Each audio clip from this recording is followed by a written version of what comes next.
Welcome to Buried Secrets, a podcast about the paranormal, the occult, and weird and forgotten history. I'm Chris. This episode is about fortune-telling teacups, which is a topic that I randomly stumbled upon. I had no idea that specific teacups that were made for fortune-telling existed, and I kind of fell down a rabbit hole and got really interested in this over the last couple weeks. So that's what I'll be talking about today. And I also have a fortune-telling teacup that I have acquired that I have some loose tea in. So maybe at the end of the podcast, I'll try to attempt a reading. We'll see. And I don't have really any announcements or anything I wanted to talk about before getting into the topic. So let's just get straight into it.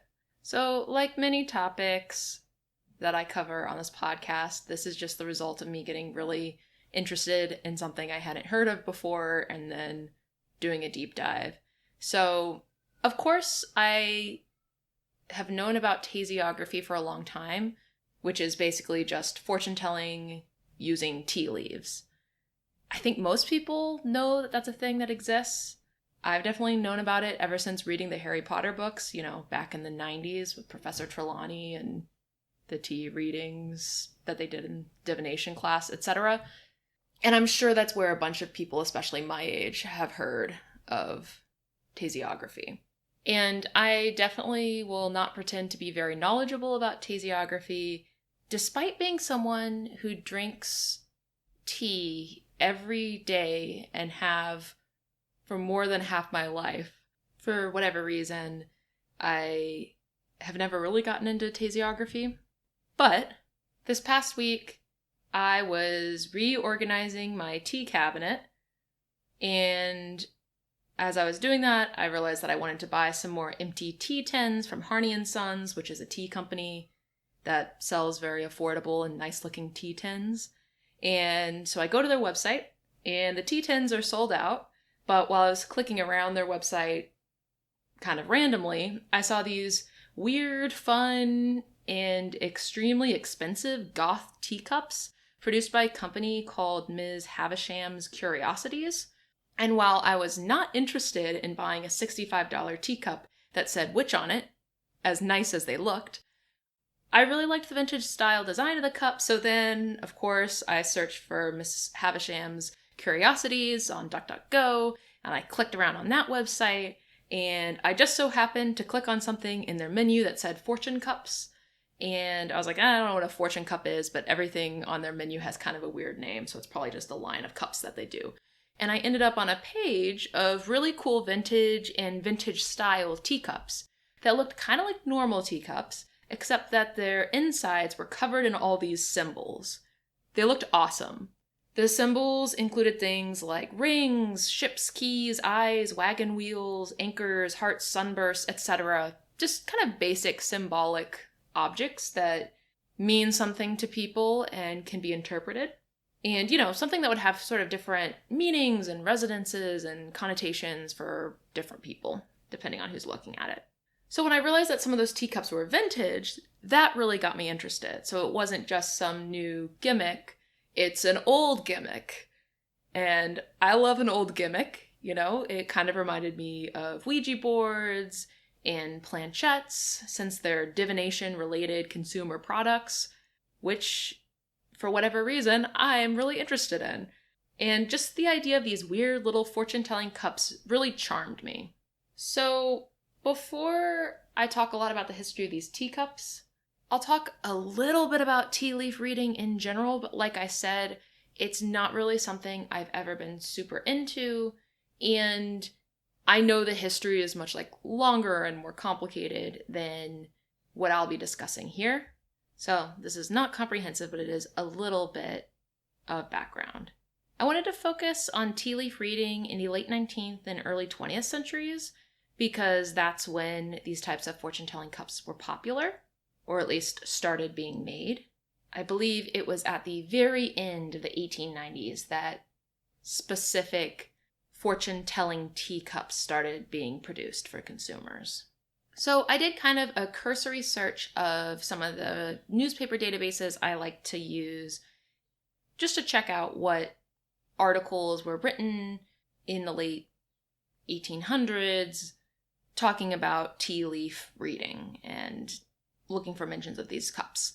So predictably, much like I found with Ouija and Planchette, the articles focused a lot on women doing tasiography, and they depicted women who were interested in that sort of divination as being unhinged, foolish, or frivolous. So, the usual misogynist flair that these types of articles have. I also found a very racist description of a black woman who was hired to attend a party on Long Island and read tea leaves for the rich white women who are guests there. And that was in the May 17th, 1890 edition of the Brooklyn Times Union. So, most of these articles felt like they were just written to insult someone, whether it's a woman in particular, a woman of color, etc. It looks like kind of just a way to point and laugh at people who the writers of the article felt were not smart because they were interested in this divination, which seems like it was sort of a parlor game and kind of like a party trick, much like Ouija and Planchette. In the August 8th, 1899 issue of the Wilkes-Barre Semi-Weekly Record, there was a headline about tea leaf reading that said, "Fate in a Teacup, an amusing, if senseless, diversion for summer afternoons." The rest of the article continues in that vein. But in reading all these articles, it sounds like tea leaf reading was popular at the time because people socialize by sitting around and talking while drinking tea. So if they're hanging out together in groups, drinking tea, why not make it a bit more fun and try to interpret the leaves if you're there anyway? So that makes a lot of sense to me. Also, it's something that, until these fortune-telling teacups came out, you didn't need to buy something special to do this. It wasn't like you needed to buy a Ouija board or a planchette. You already had your tea, you already had your teacup. All you needed was a newspaper article talking about how to do it, and there you go, making of a trend. So I wanted to look into how regular teacup fortune-telling was supposed to work back then. So I found a book called Teacup Fortune-Telling by an unknown author that was published in 1930. And the 1930s were a big time for these fortune-telling teacups. And according to the author of this book, the way that traditional tasiography would work is a person would have a white teacup, and they would pour coffee or tea brewed with loose leaves that weren't strained out into it. Then you put the saucer on top of the cup. You use that to drain out the liquid, so you can kind of tip the cup over so the liquid drains out, but keep the leaves in using the dish or the saucer. And then you're left with the leaves or the grounds, and there'll be some on the saucer and some in the cup. So I wanted to read a little bit from this book. You must concentrate on the cup and allow your imagination to have full play in order to picture the leaves forming into emblems. The reader of the cup should allow her thought to rest upon the person who is waiting to hear his fortune. Do not expect the figures always to have an actual resemblance to the emblems. It is quite sufficient that the leaves suggest these things. Sometimes they are very distinct.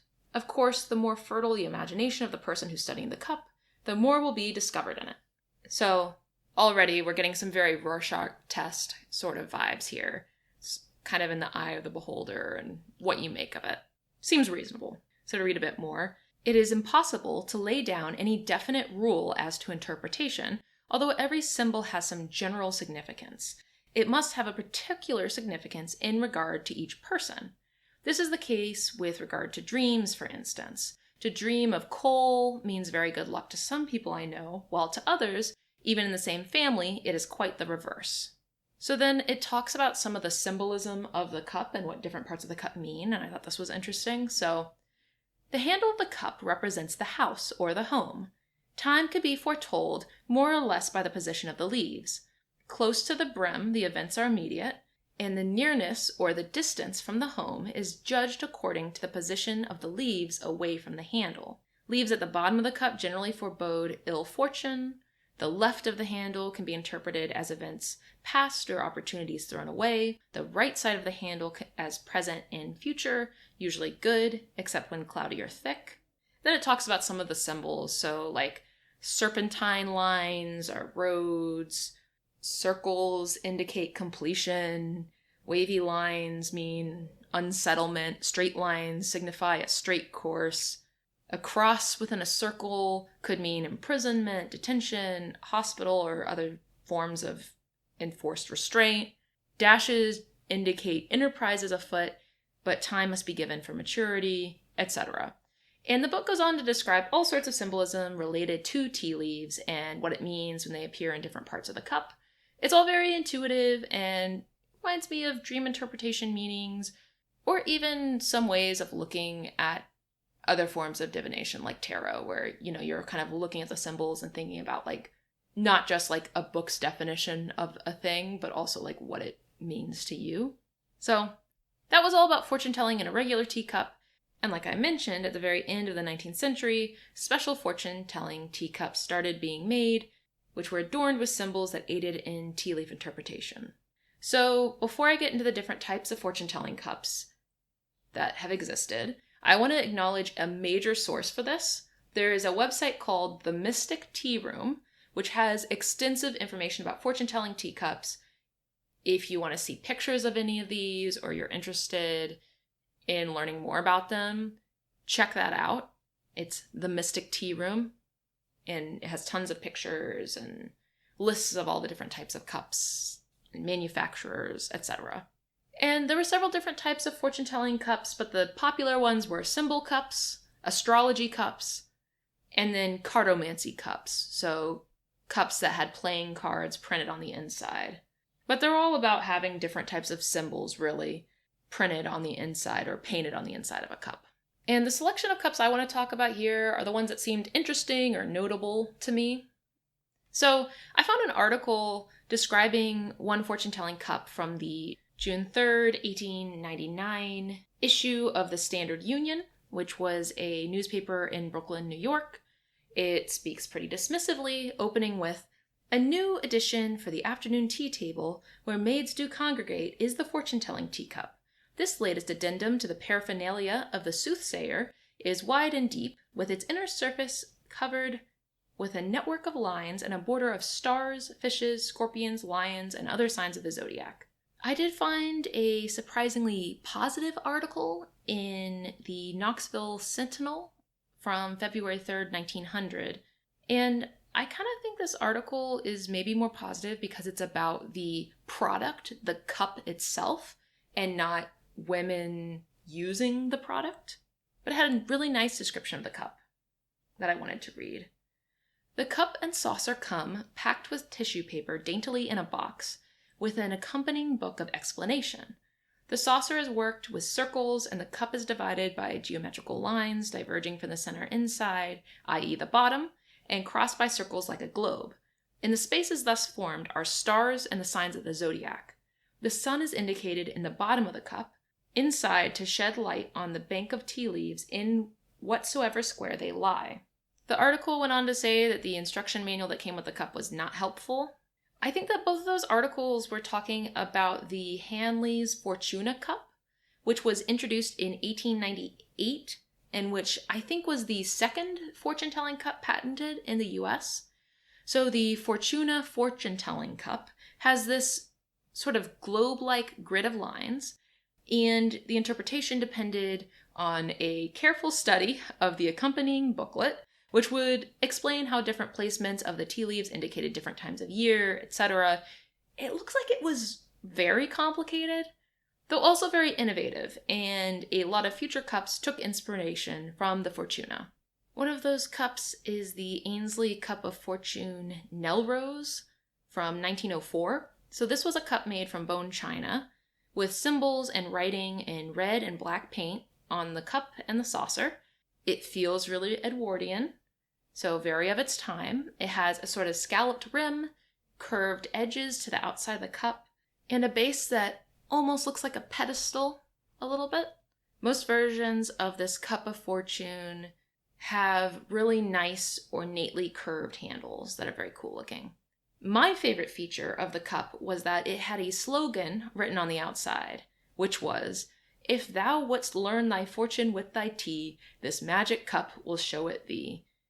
I can't quite say why I'm so charmed by this slogan on the outside of the cup. I think part of it's the typeface that it's written in. Part of it is, I don't know, it almost has this feeling of like a magic spell or something. I don't know. I just really like it. And apparently a lot of other people liked it at the time because it became a very popular cup. And it was popular enough that there's a whole chapter about it in the 1946 book, Telling Fortunes by Tea Leaves by Cicely Kent. And so, remember this cup was introduced in 1904. It was mentioned in a 1946 book. It's a long time for the cup to still be in the zeitgeist and in production. I read the chapter in the book about the cup, and while the book recommends the cup, it does not recommend the saucer that comes with it. And the first page of the chapter literally says, I am not suggesting the use of the Nell rose saucer, for the reason that its signs are somewhat obscure, and students who have no experience in the science of astrology would find it confusing if used in addition to the cup, in which all needful signs are illustrated. I feel very seen in that description because despite my very earnest efforts, especially over the last 4 to 5 years, I just barely grasp basic astrological symbols and meanings. It's a lot of memorization, and I struggle with that. So I like that this writer in the 1940s seems to understand that people like me struggle to remember what all the different astrological symbols mean.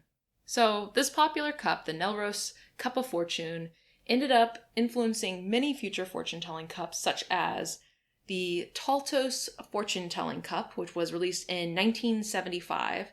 I don't think the Taltos is as nice looking. It's a pretty typical 1970s looking teacup. It looks almost like a mug with like straight sides, whereas the Edwardian Nell rose Cup of Fortune had these beautiful curved sides and a nice handle. And the illustrations are in full color with shading. And the words on the outside are a pretty 70s feeling script typeface. But despite the cosmetic differences, it's basically the same cup in terms of content. Though I will say the more I look at the cup, the more it does grow on me a little bit. The illustrations on it make me think of like children's book illustrations from that era, which are kind of tacky but also kind of fun. There was also a 1980 version called the Taltos Fortune-Telling Cup by Royal Kindle, which just looks the same as the other Taltos Fortune-Telling Cup. In 1985, there was the International Collectors Guild Zarka Fortune-Telling Teacup set. That is a mouthful. Which also has, in my opinion, somewhat garish colors, though for some reason I find that one a little more charming than the Taltos cups that it's basically a clone of. This cup was a Japanese cup that was sold for about 10 years, and you could order it from ads in tabloids, women's magazines, gift catalogs, that sort of thing. It seems like it was kind of a gifty novelty item. Finally, in 2001, and I was shocked to find one so recent, Barnes & Noble introduced the Cup of Destiny by Jane Lyle, which is basically a dupe of the Nell rose Cup of Fortune, though it sadly does not feature the fun text on the exterior of the cup. The shape of the Cup of Destiny is more pleasing to me than the Taltos cups because it does have the little pedestal sort of base, and it's curved and it has the scalloped edges. It features the black and red paint with simple outlined shapes rather than full color illustrations. It looks kind of more occult than the Taltos cups of the 70s and 80s. And of course, instead of being made of delicate translucent bone china from England, it's restaurant grade stoneware manufactured in China. But hey, it's vegan. I, while doing the research for this, learned that bone china was, and I guess is, in fact made from bones, or includes bones in the manufacturing process, so it's not as nice looking, but it is vegan. So I started Googling this cup and discovered, to my surprise, that the Cup of Destiny, though it was introduced in 2001, 20 years ago, it is still being manufactured and sold today. 20 years feels to me like a really long time to be producing such a niche gift item. But it does seem like these fortune-telling cups might be having a resurgence and might be coming back into vogue. I found this cup for sale at Urban Outfitters, which really says a lot about the trendiness of divination and occult imagery right now. I guess it kind of makes sense because Urban Outfitters has been stocking tarot-inspired wares and like astrological and Ouija board-inspired wares for years now. But I was surprised to see this cup at Urban Outfitters on their website.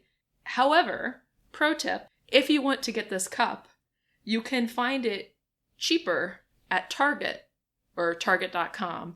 I ordered one from Target for like $19, so that's what I've got now in front of me that I'm drinking from. So, enough about modern cups for now. I had been talking about the 1904 Nell Rose Cup of Fortune, so let's get back to the timeline of fortune-telling cups, back to the early 20th century. I saw a number of articles in society pages in the 1910s that talked about fortune-telling cups being used as party favors or as place cards at parties. I don't totally know how that works, but maybe the cups were set out at everyone's place and they like leaned a card against it or something.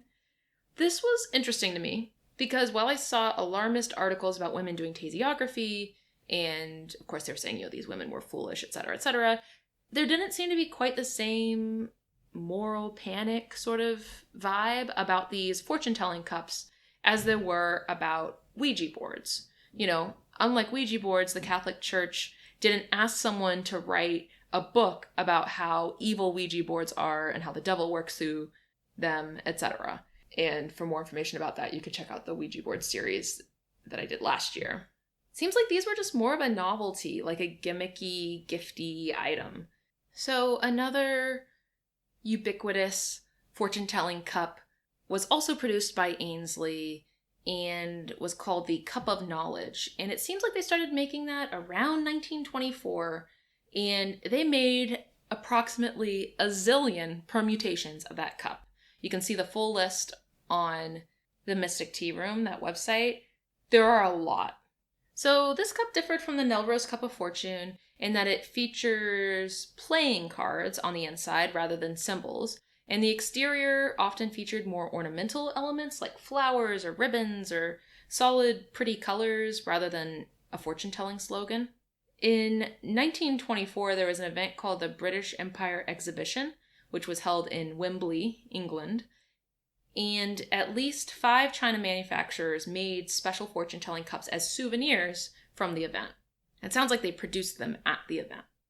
And the company Ainsley produced several versions of the Cup of Fortune featuring roses on the sides for this event, in addition to many other versions. In 1937, they produced a souvenir Cup of Fortune to commemorate the coronation of King George VI. That was the king who Colin Firth played in the movie The King's Speech.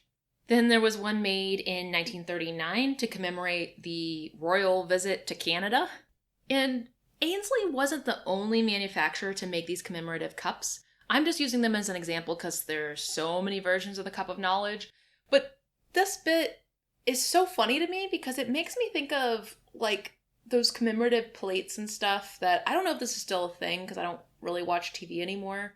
But I remember there used to be like infomercial type ads for these different commemorative plates and dishes and that sort of thing back in the day. And there's something so funny to me about the idea that this was perhaps a early 20th century version of this. But that it had a weird like divination hook. Like, why not just have a commemorative teacup? Why is it also a fortune-telling teacup? That's just so strange to me. So before I talk about this next cup, I wanted to give a little bit of context here and maybe a disclaimer, I don't know if that's the right thing to call it, about cultural appropriation and racism when it comes to fortune-telling cups and divination and witchy things in general. This is a huge topic, one that I can't do justice to here, but in general, if you run in occult or witchy circles at all, you know that this is a huge issue, it's a huge topic of conversation. It's the kind of thing that you could spend hours and hours and hours talking about. But most relevant to this topic, and a lot of kind of occult New Agey circles, there are a lot of people who still constantly use the racial slur for Romani people when talking about witchy stuff. Like, there's plenty of that on Instagram or in Etsy vendors, shop names or product names, etc. One thing I did when I was researching this episode was I did take a look on Etsy and see what fortune-telling cups were for sale, both new ones and vintage ones, and there were plenty of vendors who were using the racial slur for Romani people to describe the cups. And that's not an unusual thing at all. And I think here in the US, because this term is still used so often, a lot of people maybe don't realize that it's a racial slur, but in the US, it is considered a racial slur. I know that can vary some from country to country, but there are about 1 million Romani people living in the United States, and I live in the United States, so in this context, it is a racial slur. Like I said, this is a huge topic. Google this topic if you want to know more about it. But it is something that came up a lot in my research while reading about these cups. And, since the 19th century, the term Romani has been widely used in English instead of the racial slur. Of course, here in the US in particular, a certain type of witchy, white, non-Romani woman still uses the racial slur to describe themselves as free-spirited or witchy, but also exotic. And just in general, you see this sort of language a lot. Either the slur or the word Romani being used in an appropriative way to make a fortune-telling product seem more authentic or exotic.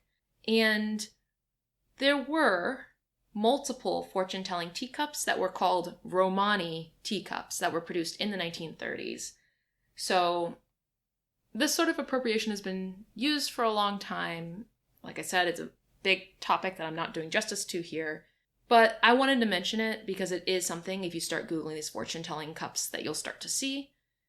And then the other thing I wanted to mention is that both when I was doing Ouija board research last year and in the fortune-telling cup research I've been doing the last few weeks, there are a lot of caricatures of Chinese people and appropriations of Chinese culture that tend to be used for a similar purpose in fortune-telling products.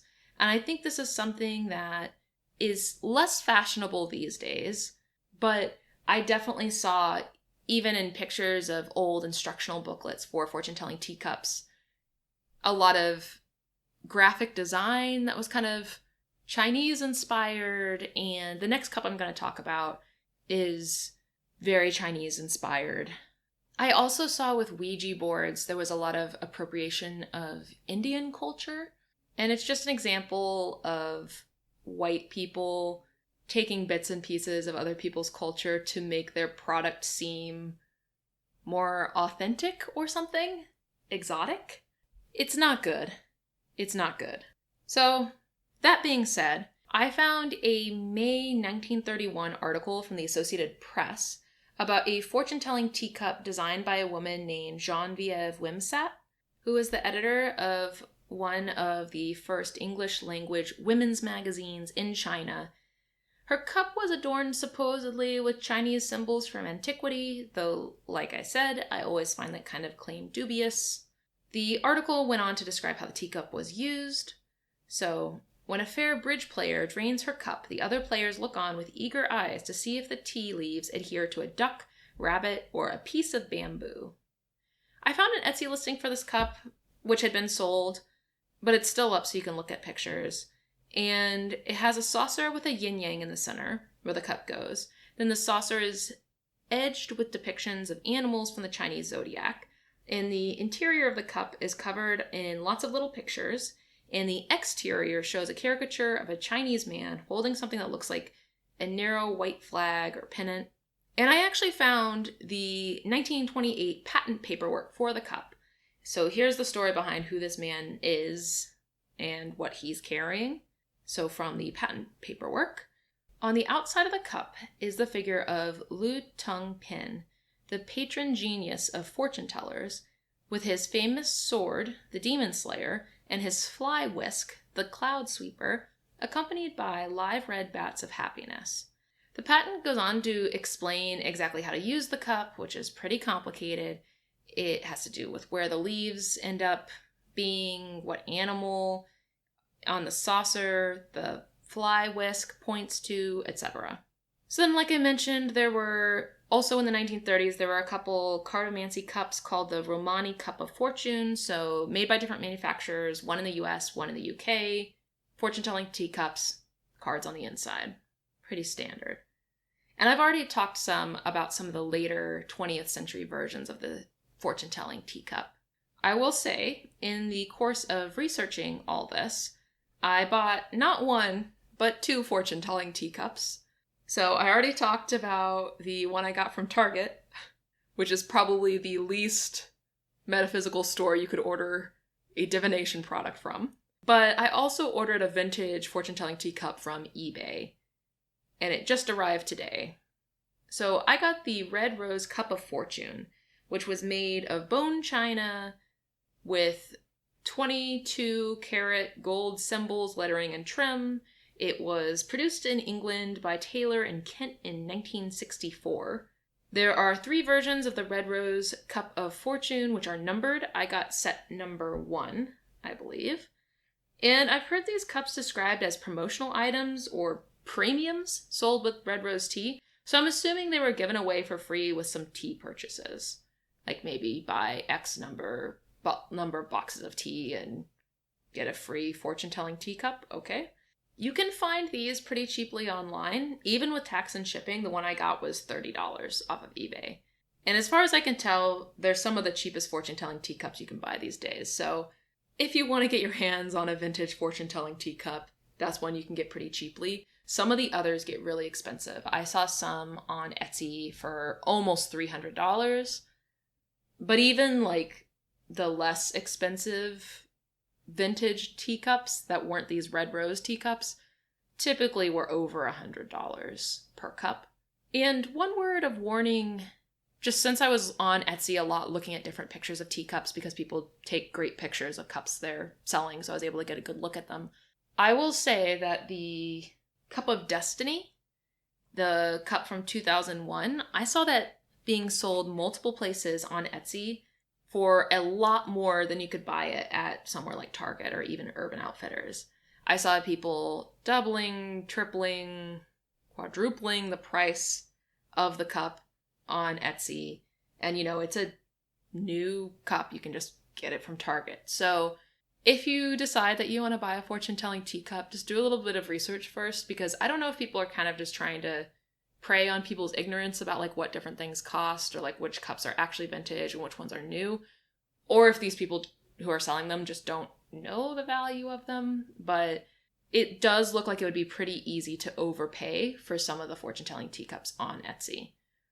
Though there are some cool vendors selling new ones as well, which I really enjoyed looking at. There's some really beautiful fortune-telling teacups on Etsy that look kind of vintage, like especially that look kind of like the ones I was really charmed by on the Miss Havisham's Curiosities website, but they're new. And I think those were like under $100, but close to $100. Also, and now I know I'm risking sounding like an advertisement or something, but if you do want to get a fortune-telling teacup, you know, there's the one that I bought, but you can also buy some other cool witchy looking cups and mugs and stuff. So there's a company called Rogue and Wolf that sells something that they call the Ouija Mug. So it's like a mug that looks like a Ouija board. It doesn't have a saucer or anything, but it is really cool looking, and it has that fortune-telling cup vibe.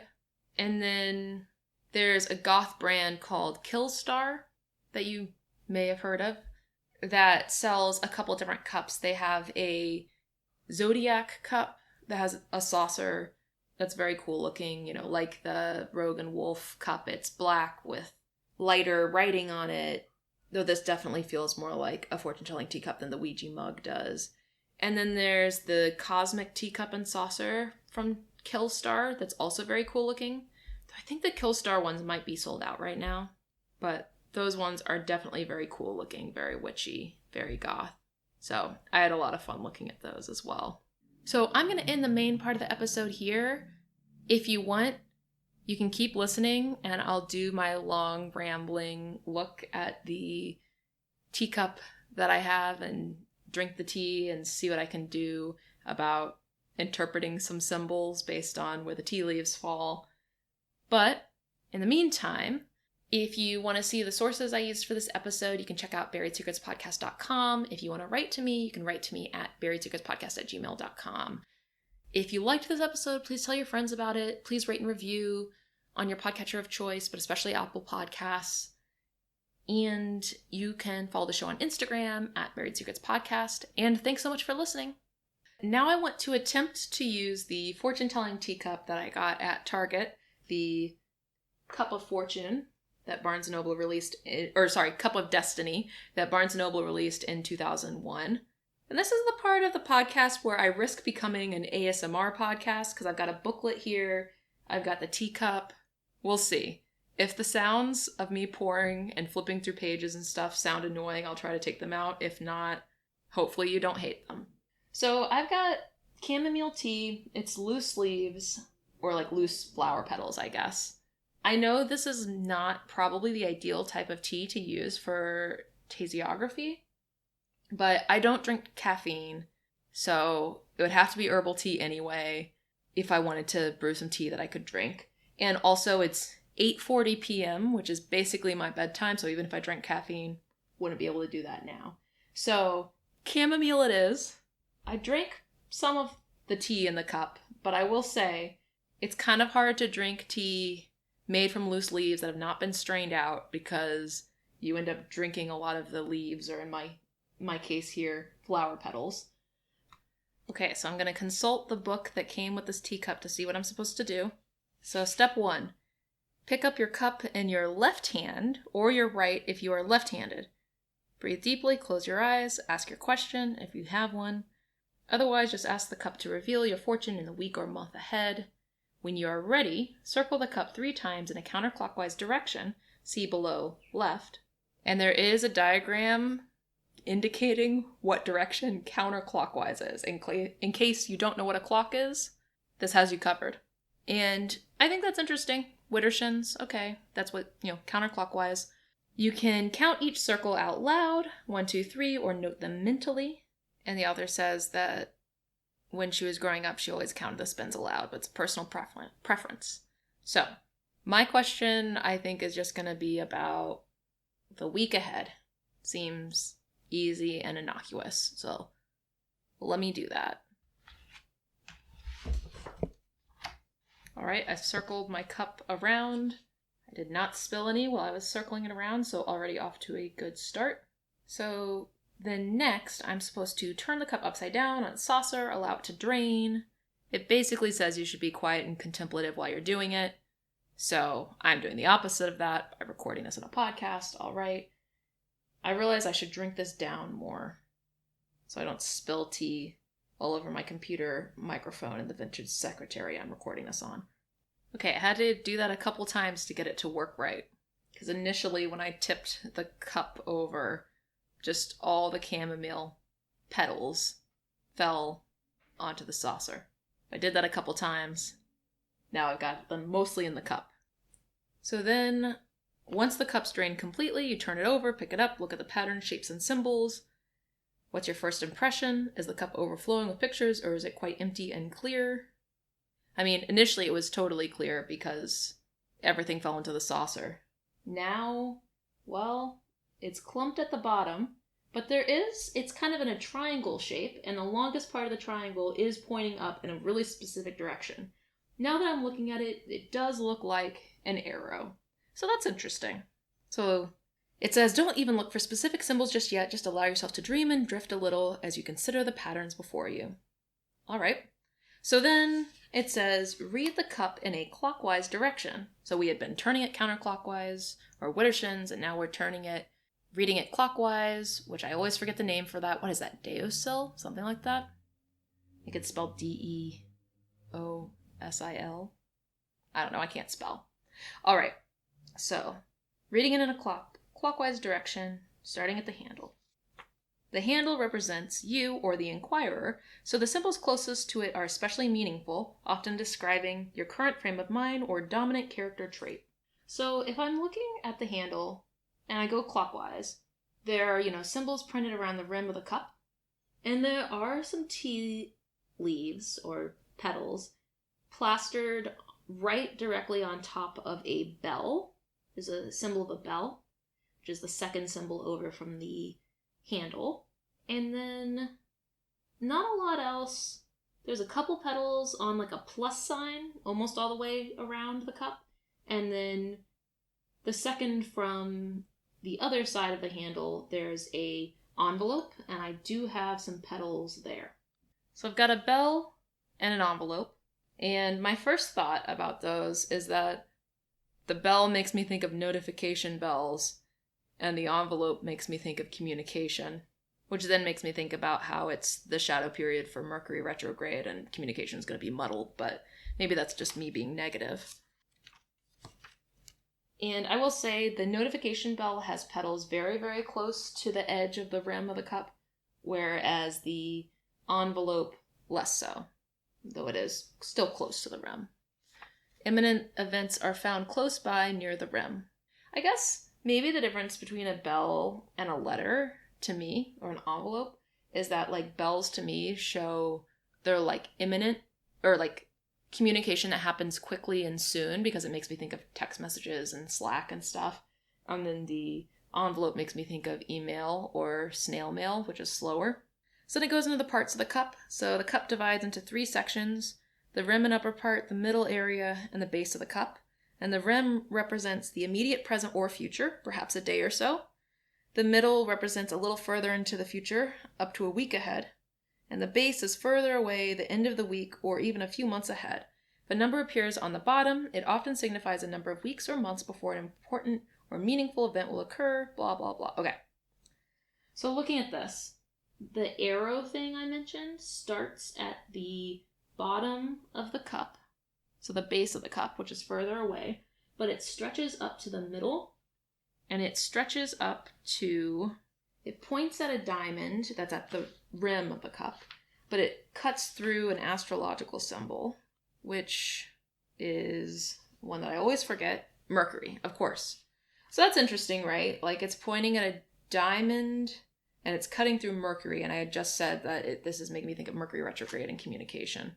So, talked about my impressions of it, started talking about what some of the symbols mean according to the book. So, the symbols around the rim, let's see what this book says the envelope and the bell mean. So here it says, the envelope could be a longed-for letter or important document on its way to you. It may contain good news. Okay, that's nice. And a bell is some happy news. Sometimes this means you'll be making positive changes in your life. Well, that's nice. I like that. And supposedly, because these are near the rim, it's something in the next week or 10 days. No more than a month. So then the Ace of Diamonds, which is that diamond thing that the arrow that cuts through Mercury is pointing at. The Ace of Diamonds is an important time for your goals, ambitions, and life direction. Expect positive developments and increased self-confidence. Okay, that's nice too.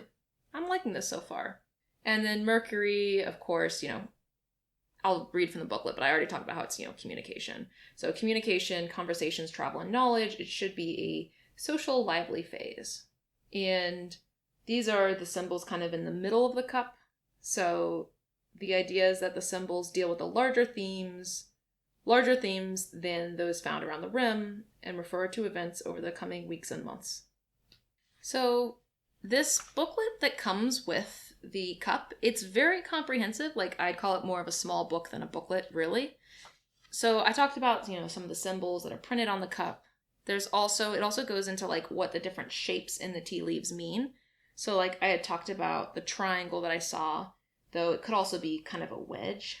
It says the triangle means good luck from some unexpected source or an uplifting experience of some kind. If it is found with negative symbols, such as rocks or dark clouds, the triangle means trouble from someone you trusted and admired. You may feel betrayed and disappointed. When found with a heart, the meaning is clear love triangle, blah, blah, blah. Interpret with great care and never jump to conclusions or place negative ideas in someone's mind. See also entries for pyramid and wedge. Oh, pyramid. Interesting. For some reason I'm not seeing the pyramid. Well, let's look at wedge. A wedge is a triangle that is completely filled in with tea leaves or coffee grounds, and just as an actual wedge is used to hold the door open or shut, a symbolic wedge is somehow keeping things stuck in your life. Someone could be working against you without your knowledge, or maybe even interfering in your love life. Adjacent symbols will reveal which area of your life is most affected, and whether you can or should confront the issue now or at a later date. Okay, so I think this is more of a wedge than a triangle. Maybe I'm just feeling negative, and maybe I'm trying to offset the good interpretations of the other symbols I have. But if I decide that it's a wedge, and something is working against me or making me stuck, and it's pointing at Ace of Diamonds, which is about goals, ambition, and life direction, and also Mercury, which is communication, I would say this is maybe implying that something's stuck in my communications, which probably seems right. I'm one of those people who's terrible at answering all emails and text messages, etc. So I'll think about that one. So yeah, in conclusion, what do I think this reading says about my week?